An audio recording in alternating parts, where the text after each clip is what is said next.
Hello and good day, this is Explain That, and this is a tutorial on how to install a Chatgpt on your Android device. So let's get started.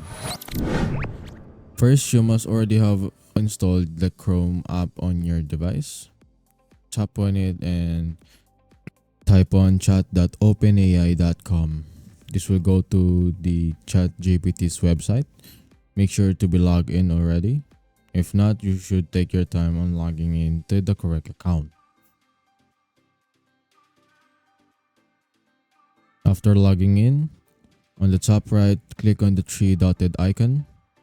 Then click on Add to Home Screen. You can rename it and just confirm.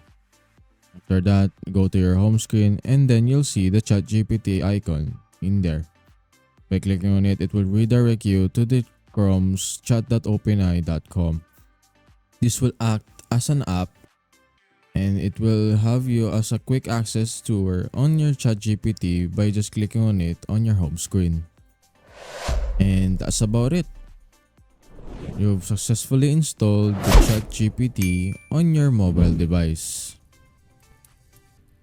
If you found this video helpful, be sure to hit that like button, subscribe to our channel, and share it with your friends by notifying that bell as well. As always, stay tuned for more tech tutorials on Explain That.